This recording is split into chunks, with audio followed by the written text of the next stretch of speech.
Light rings and toilet paper, dude. 2020. Dude, we're going to get light rings. We're going to get toilet paper. Man, you should come out of the house sometime. Come Oh, out of the cool, house man. sometime, man. We're going to cover fish. We're going to cover some fish, man. We'll jam. We'll jam, man.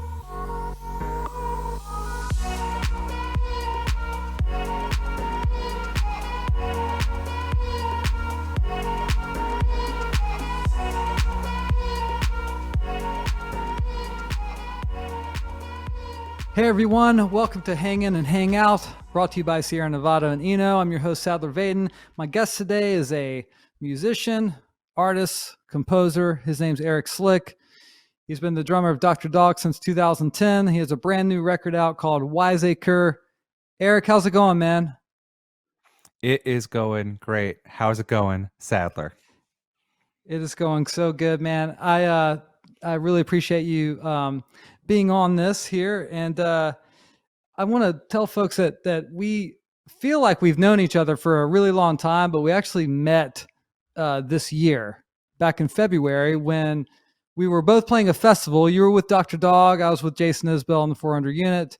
We kind of did the thing that musicians do, like I was scoping you out. I mean, I've been a Dr. Dog fan for a while, so I was scoping you out side stage, watching your moves. We were scoping. It was mutual scoping. Yeah, we were connecting. I felt a connection there. I was watching the 400 unit, just wailing on some Les Pauls, just woo. Do a little dual guitar interplay. Have you? There were some tasters happening. There were some tasty licks being spread between two guitars, and then we were, Sadler and I really wanted to go run to see Dave Matthews, so we gave each other like a polite like, great set. Yeah, we did the thing where you pass and you kind of, I don't want to come on too heavy here. I don't want to, I don't want to come on too heavy on this guy. We did like a freak you out. I'll see you in catering. I'll see you over in the catering zone. Maybe we'll follow each other on the internet. And I feel like I kept seeing your name pop up in my feed because it'd be like, oh, Sadler worked on this record. Sadler has this new thing. And at some point we followed each other. I don't remember who pulled the trigger first. I don't remember who liked who first. But then since then, it's been a match made in heaven. I love that AC/DC record. Who liked who? Exactly. That was AC/DC, right? Wait, what is the name of that record? Who made who? I think. Who made who? Yeah. Wow. But yeah, we did the musicians to kind of a little too cool for school nod at each other. Hey man, yeah, good job. Yeah, I dug your stuff. Yeah. Now we're in full just like mutual admiration. Like texting each other. Oh wow, I checked this out. Oh cool. Oh, it's so cool. Oh man, I can't wait till we hang out. Yeah, we were like being friends with someone on social media before you like really like meet them in person. It's kind of like a pen pal thing, but it's sort of, it's out there for the whole world to see. The whole world can see this beautiful relationship blossoming in front of their eyes, and I felt like that's what we had. People are really, noticing us. They might not be listening to our records, but they're noticing. Well, they need to start listening to our records. Eric's got a new record. It's called Wiseacre, Eric Slick, and it's his second solo album. And I've got a new record. It's called Anybody Out There. Or if you want to incorporate the question mark, it's Anybody Out There? Anybody out there? I wanted to help, get this record of yours, out there to as many people as possible, because it's really good. And I can't wait for people to check it out if they haven't yet. So it's Eric Slick's new record, Wiseacre. And it came out just a few months ago in August.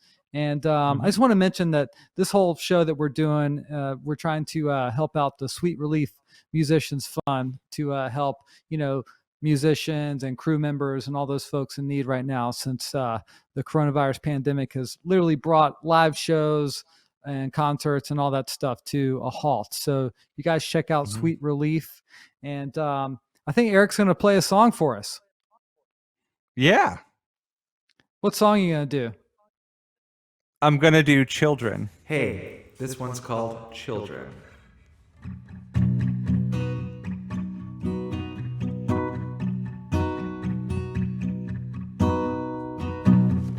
You may look back, you may attack the Holy Rosary intact, and I will know before you know.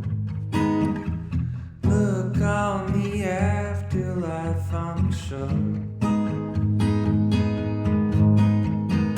We are only children here, yearning to feel love.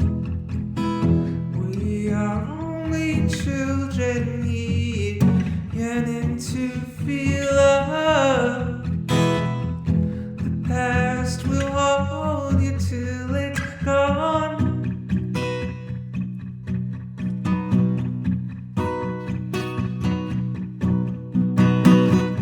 Have you been caught?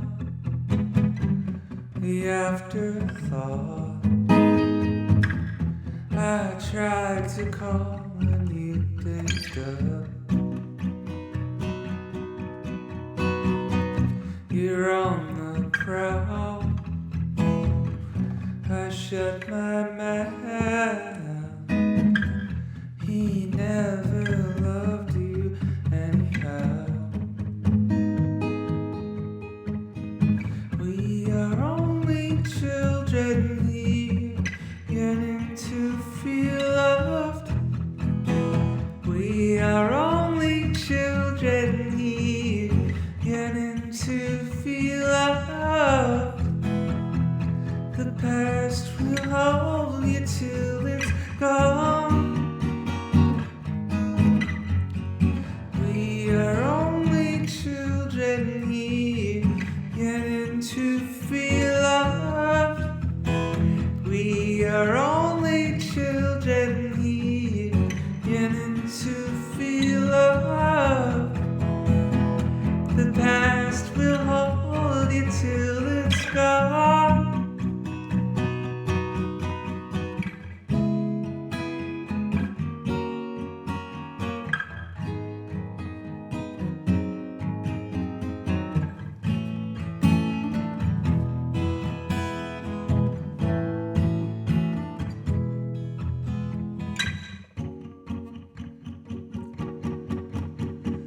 We are only children here, yearning to feel loved. We are only children here, yearning to feel loved. The past will hold you till it's gone. The past will hold you till it's gone. So let's talk a little bit about your background, because you come from a musical family. My grandpa was a trombonist. He played in the Buddy Rich Big Band. So that was like sort of the beginning of the musical stuff in my family. And then my Aunt Joni was a harpist in the Philly Orchestra. And then my dad was a guitar player, and my dad was a guitar collector. So when we were growing up, my sister and I had this like amazing guitar collection at our disposal. I mean, like he had Les Pauls and Strats and Fender Coronados and all these kinds of really interesting, you know, not just Les Pauls and Strats, but lots of like interesting guitars, weird guitars. And so we were always surrounded by music. And then when I was like really young, my parents put on this Santana record, well, kind of a later Santana record, like late 70s. I can't remember the name of it, but that was like my earliest musical memory. Did it have "I'm Winning" on it? No, I'm winning. I'm It might- winning. do we fact check right now and find out which Santana record it is? I know it's the one Santana 19. I'm just going to type in Santana 1978 and see what happens. Inner Secrets. Ooh. Yeah. Okay, so it's Inner Secrets, and One Chain Don't Make No Prison was the song that like I used to bang out on my crib, and my parents were like, "Oh, that's really weird that Eric's like banging so heavily on the crib during this Santana song." And then they're like, "Maybe we could get him a set of bongos." And that's what they did.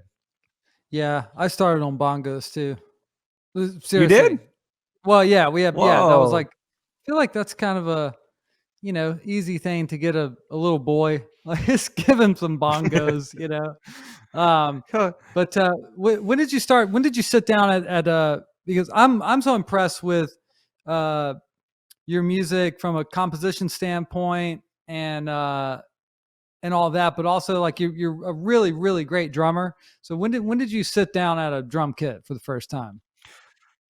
The first time I sat down at a kit, I was 5 years old, and all year I was asking my parents if I could have a drum set for Hanukkah Christmas because my family's half Jewish. So it was like I really wanted a drum set, and then they finally got me like Hanukkah Christmas. Yeah, so they got me this small drum set, and I remember just wanting to play Beatles tunes because my family was like we were a Beatles household for sure.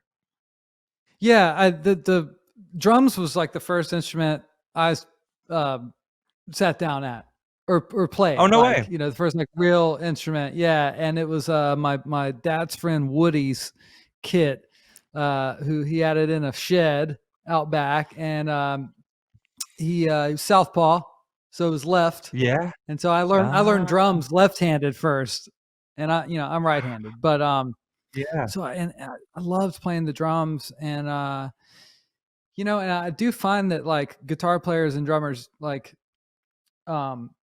it's underestimated how much guitar players and drummers connect.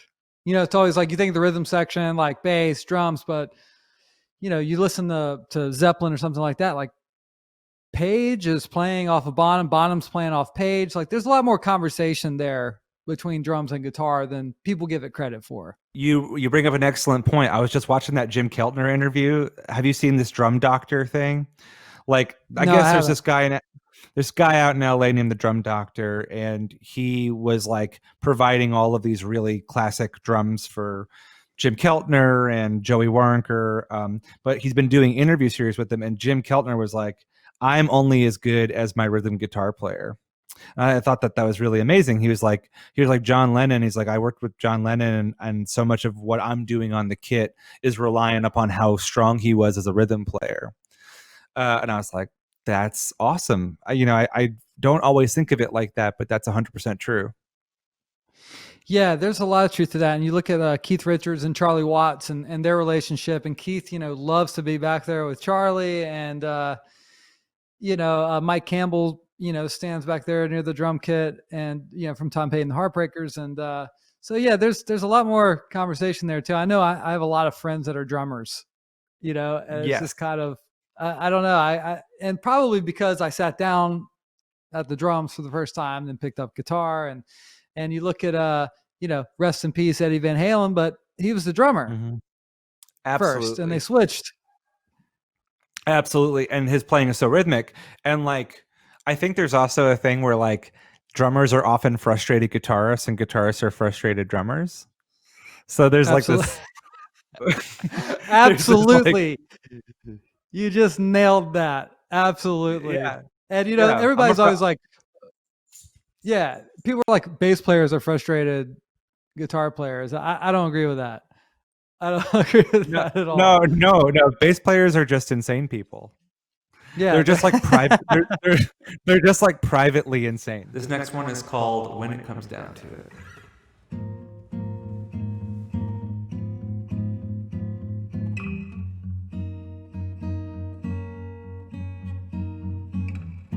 Take me in this night, I'm the loneliest one. Maybe you're too kind, but I'm having some fun. Maybe I'm not certain,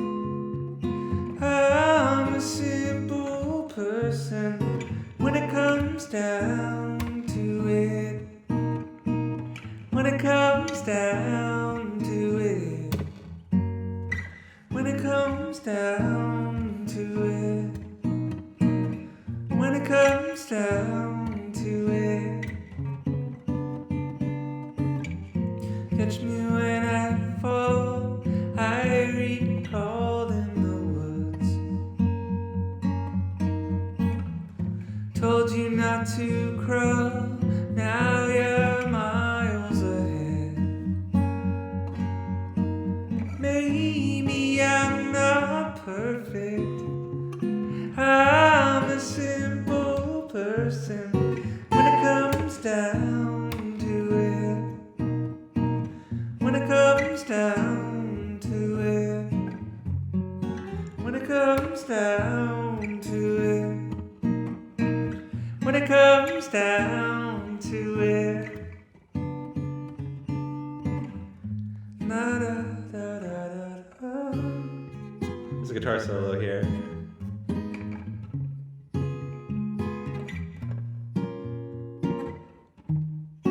When it comes down to it, when it comes down to it, when it comes down to it, when it comes down to it.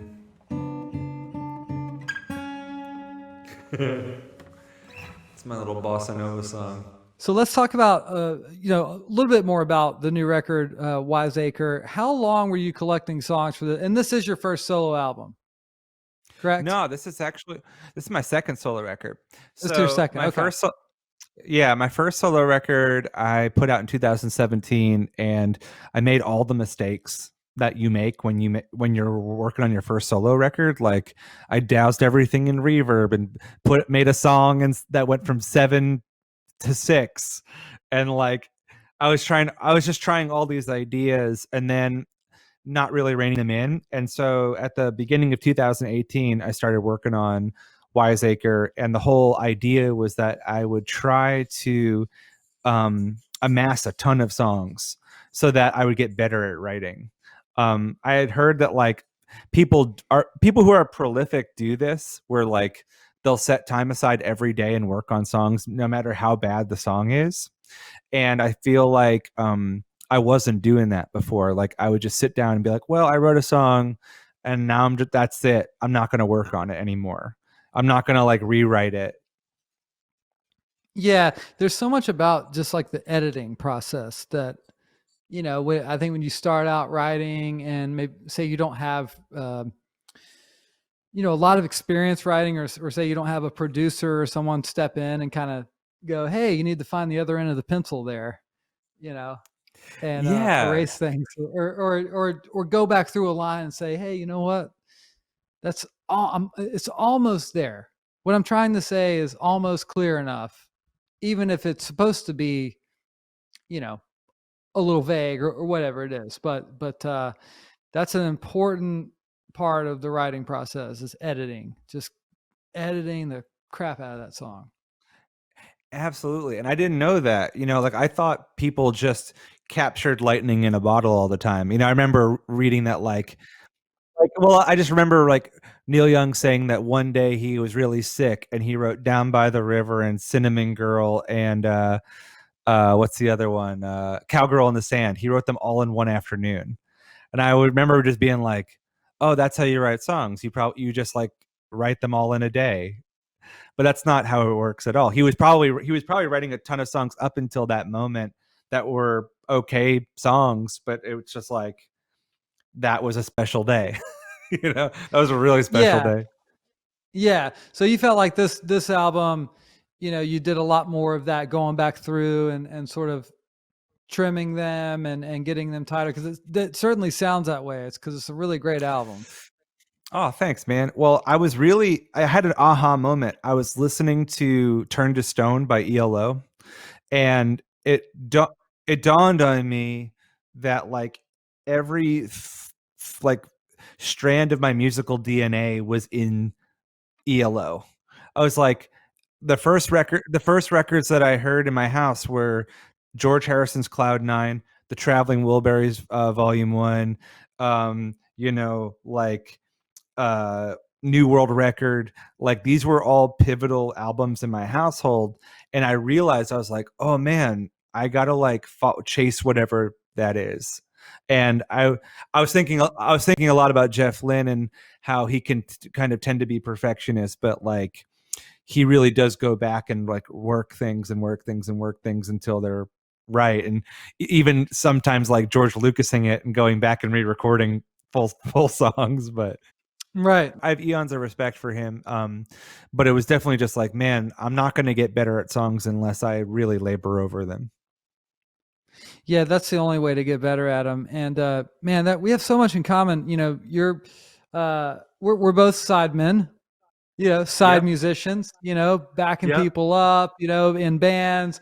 And we both like to make our own music because I think it's just good for our hearts. It's good for our soul to get our creative rocks off, elsewhere. It's inside. We have to get it out.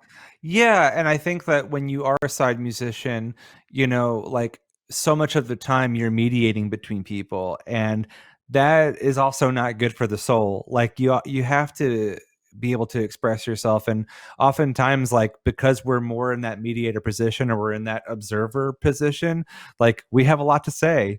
And I love that you write your own songs, and I love that you're going out and like working on it. Like you and I are able to commiserate. Yeah, it feels good.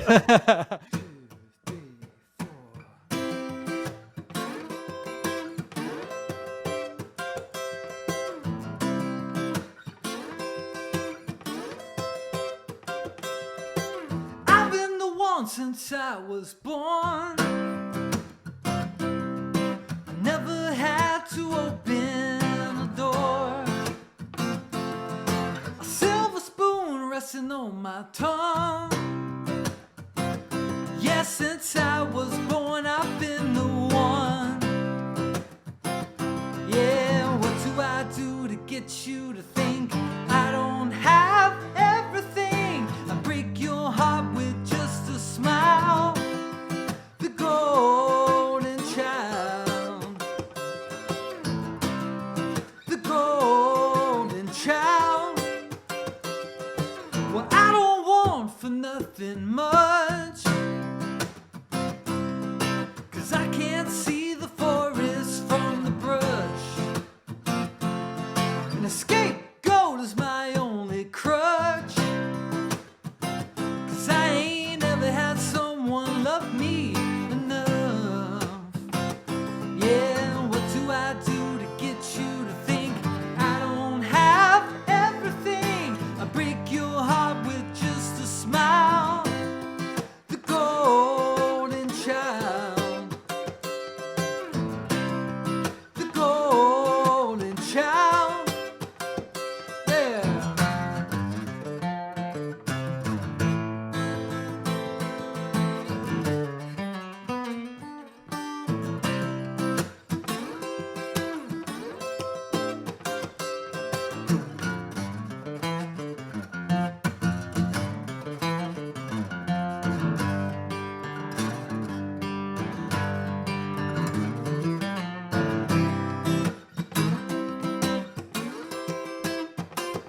Yeah, what do I do to get you to think I don't have everything?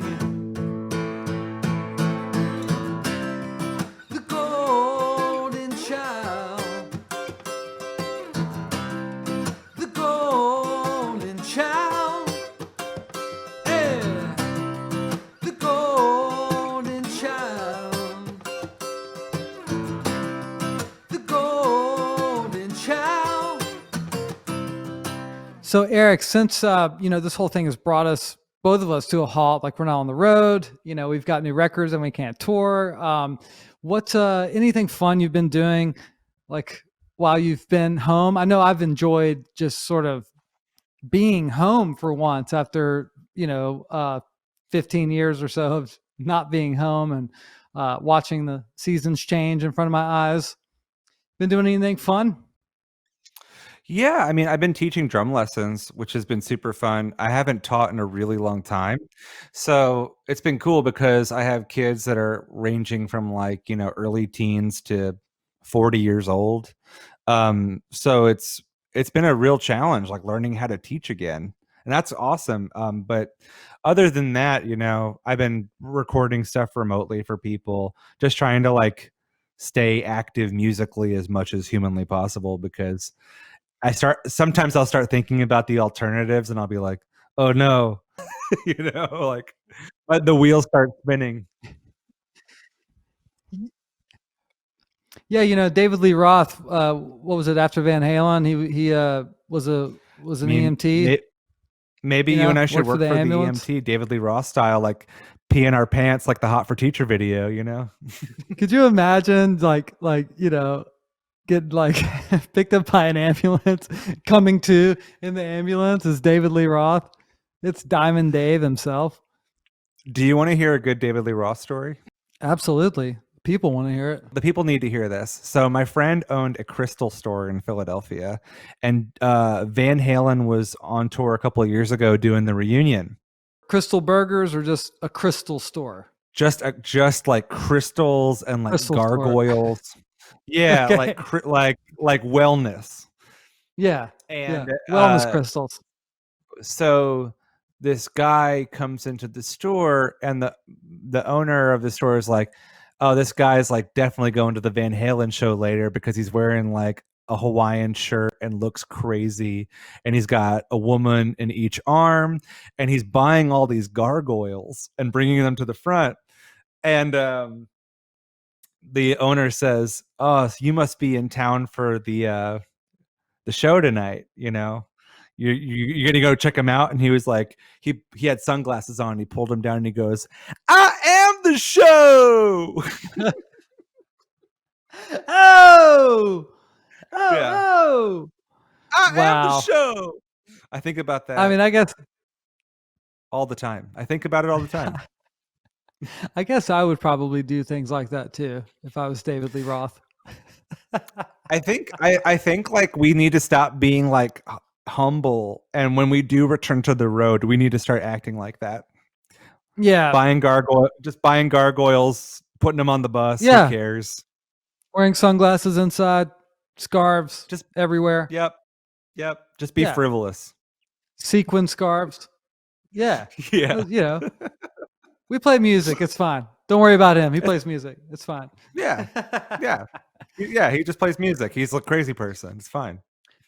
So I like to cook, and I always ask the guests on here, if you cook, and what have you been cooking? What do you, enjoy as far as food goes, since quarantine life has kind of brought us together inside our homes?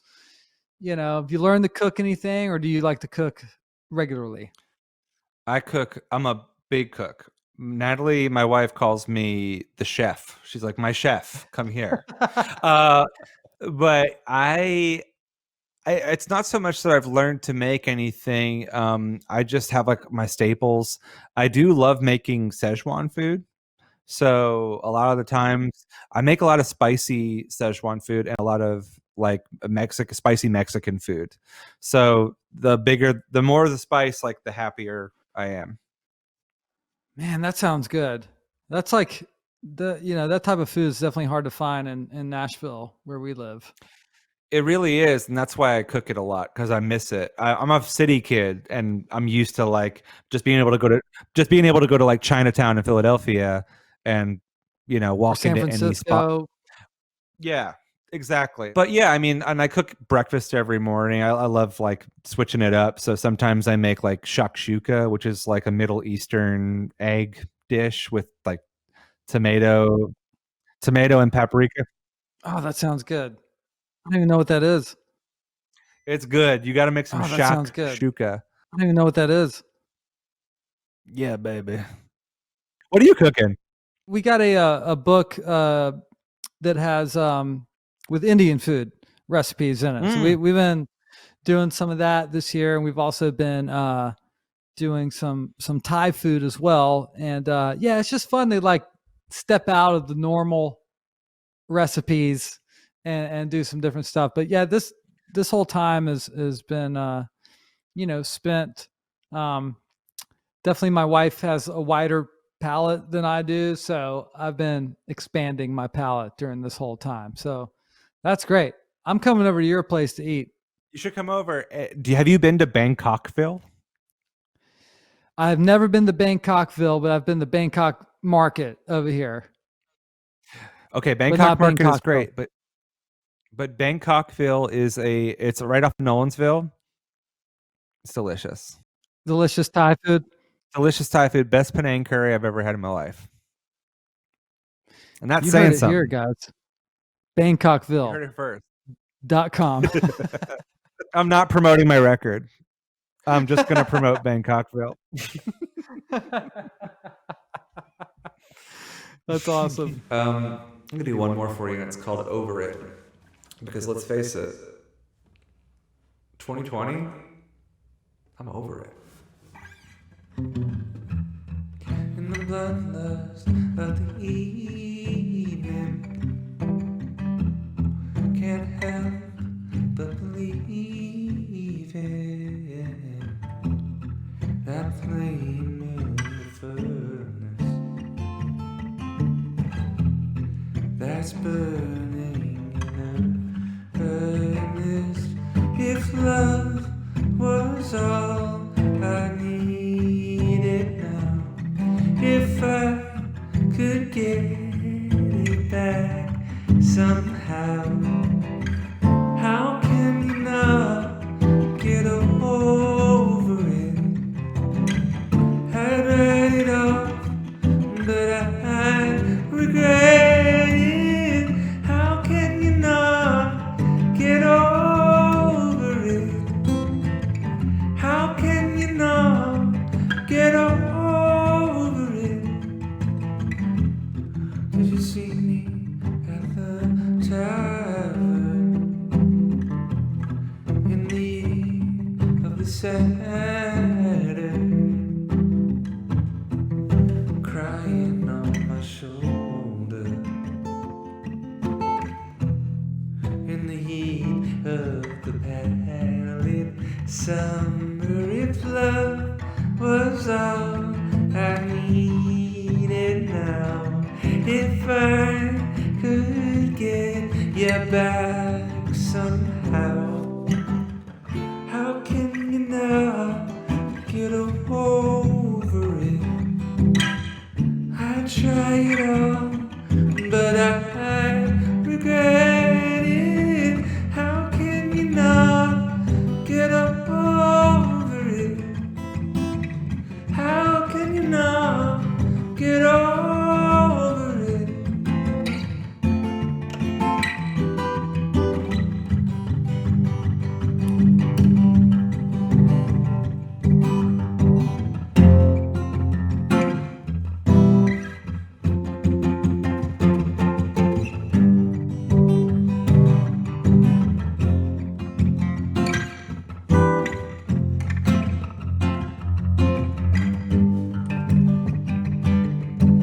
Take any more, just open the door.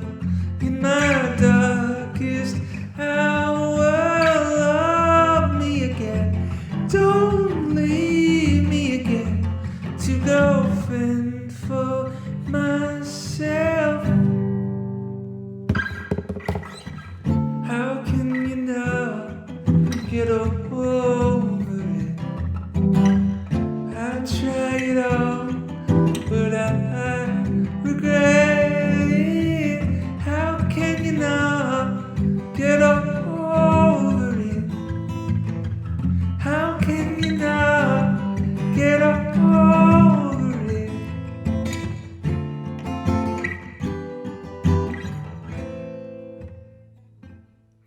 If love was all I needed now, if I could get you back somehow. Tell me about when you joined Dr. Dog. That was what, a decade ago? That was a decade ago, and I had been friends with them for a couple years. So I went to go see them play back in 2006, and I was like, man, this band is really really great. I picked up their first record, Easy Beat, and then like every time they played in Philadelphia, I would kind of be creeping in the corner, like, hey guys, and eventually we struck up a friendship.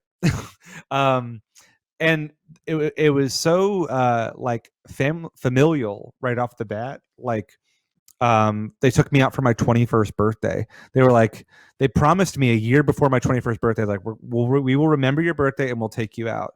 And I was like, there's no way that's going to actually happen. And it was my 21st birthday, and they called me on my parents' phone, my parents' landline, and they were like, because I was still living at home. They called me on my parents' landline, and they're like, the Black Keys are in town. Do you want to go see them?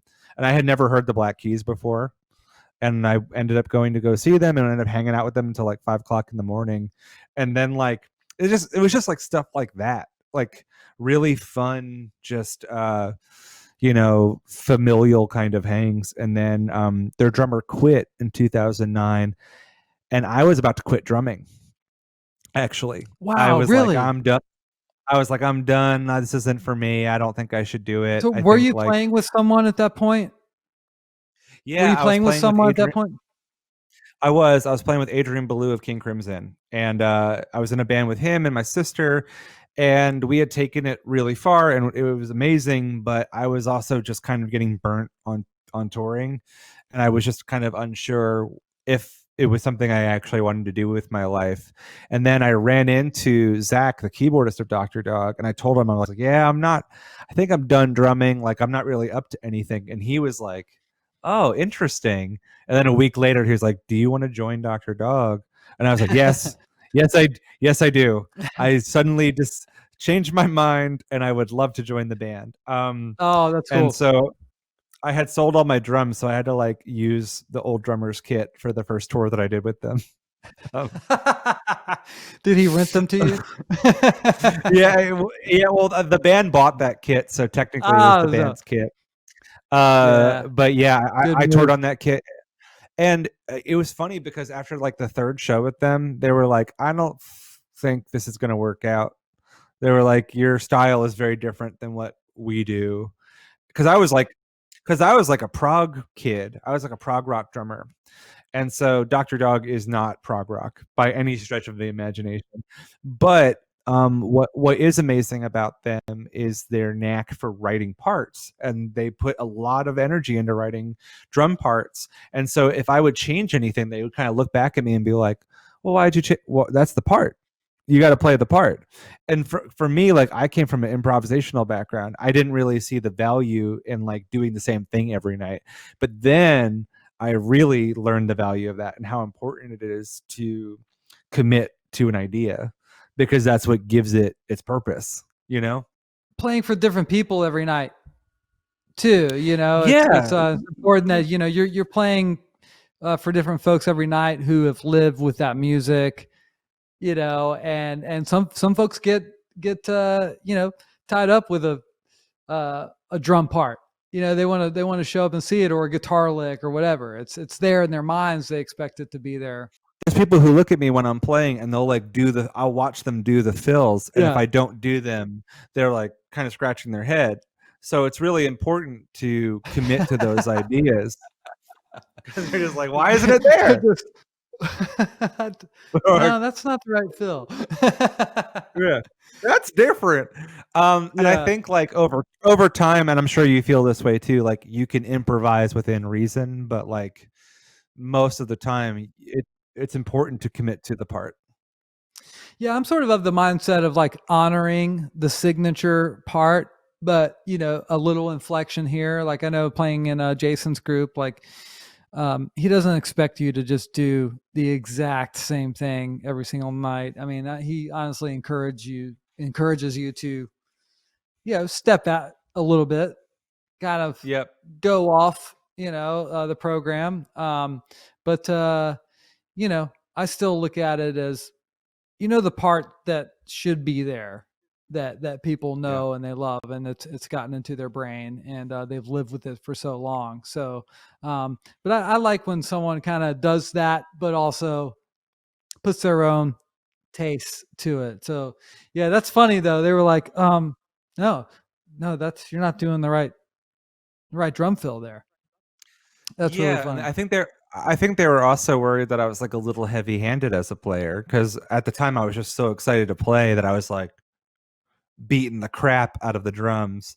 So I think there was a part of it that was it was like exciting, but it's also like you also have to play with dynamics and subtlety in order for something to not be like grating on someone's eardrums.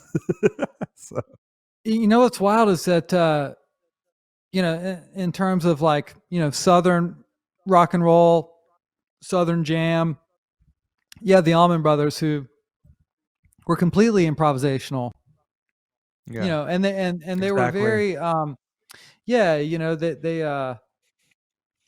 they didn't just noodle, but they did jam, and they were such like fans of jazz and things like that. But then you have the other opposite of the spectrum, Leonard Skinner. There was no improvising, which is wild. Hyper composed. And I think I live somewhere kind of between the two now, where like I love being able to honor parts that I know are important and then improvise within them. But yeah, you're totally right. They couldn't be Allman Brothers and Leonard Skinner are like kind of unfairly grouped together. They're extremely different. Yeah, Yeah.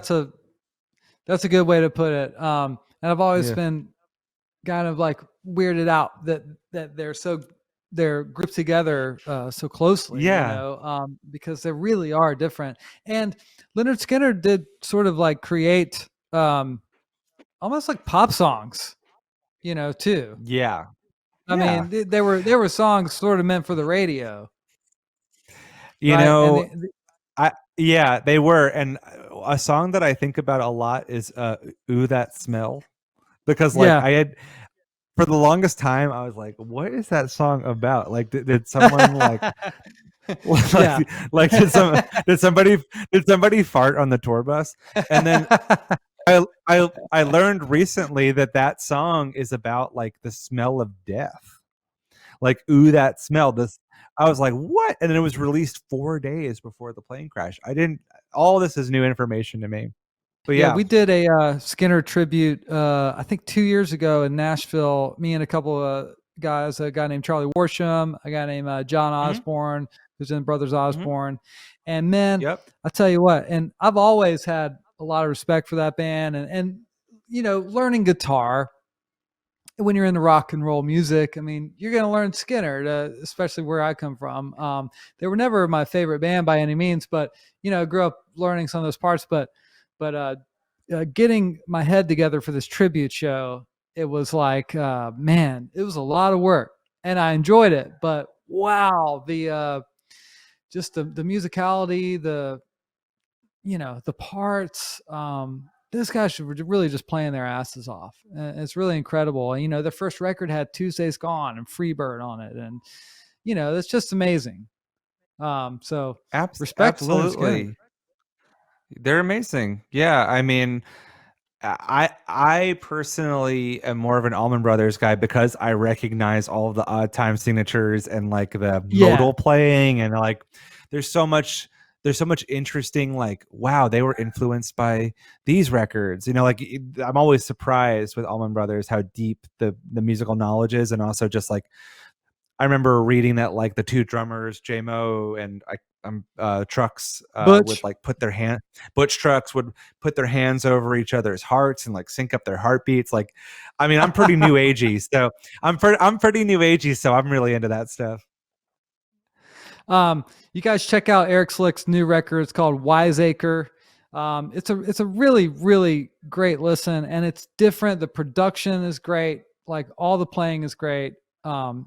Everything about it I just love, and it's super reminiscent of, to me, like that sweet spot, like mid to late 70s. That's just where it puts me, and I love that spot. You really nailed it because I that was a specific thing that I was trying to go for.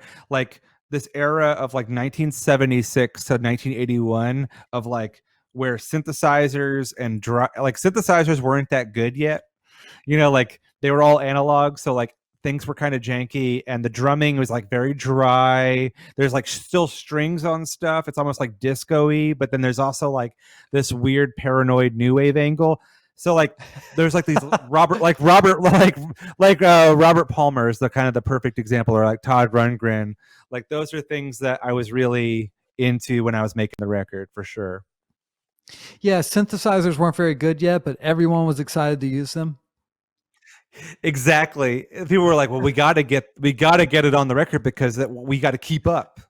You know, like I think about like when all those artists started making disco music, and they were like, you know, Rolling Stones version of that is "Miss You," and Rod Stewart's version of that is "Do You Think I'm Sexy," and like they're not quite disco, but they're weird songs. Yeah. Like "Miss You" is an extremely weird song. Even Kiss went disco. I was paid to fly. I was paid to fly with you, Batman.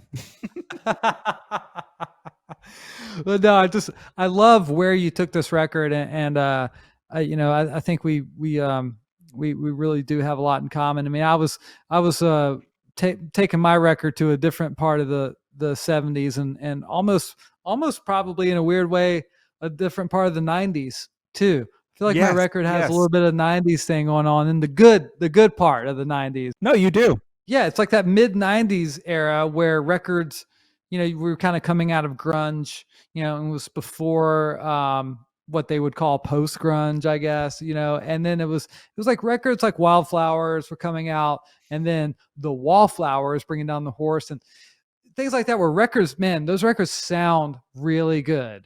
They're kind of timeless sounding. You definitely have that like T-Bone Burnett thing going on in your production style, but you also, I hear like an Oasis thing going on a little bit.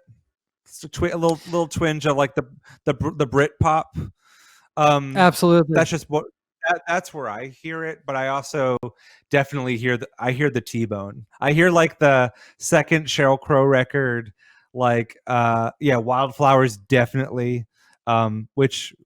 Like I'm so glad that record's finally getting its moment in the sun.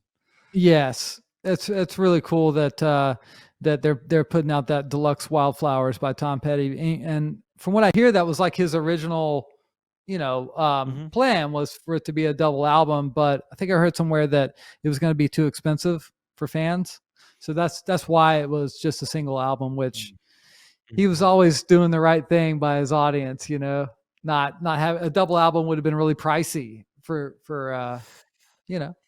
his blue collar fans. He was the best. I mean, like maybe it was Questlove who said this, where it was like Tom Petty has perfected all 7 types of songs. What are the 7 types, you think? I forget why he said this, but it was just like Tom Petty has mastered like the formulaic archetype of a perfect pop song, and he's done so. Questlove was like, most people are writing the same song over and over and over again. Like for example, someone like Neil Young is like, if you buy a Neil Young record, like you're gonna get an A minor chord to a D minor chord at some point, and it's gonna have that thing. It's gonna have that thing that Neil Young does. But Tom Petty actually shows a very wide range of breadth and diversity in his songwriting style. Certainly, I think that's what Questlove is trying to talk about. And I mean, American Girl may be one of the most ripped off beats and songs of all time. I mean, just like there was a point in time in New York when I think everybody was like, "This is my American Girl song." Yeah, and it was called "Last Night" by The Strokes. That's right. You nailed it. But yeah, I mean, when you think about it, I mean, that's just rock and roll music. When you're making true rock and roll, there's country, there's blues, there's like that little bit of pop element as things kind of, grew. Yeah, it's definitely that's why Tom Petty's just considered rock and roll. I've lost my light and my camera at the same time. Eric's face went dark. You just look like a shadow. Now I look like a scary ghost, Eric. Yeah, we got plenty of stuff. But I kind of forgot we were doing this whole thing. I was just getting into talking rock and roll. I think we needed that so that we have some like playful stuff along with all the like. And what do you do? Formalities and such. Nobody wants that.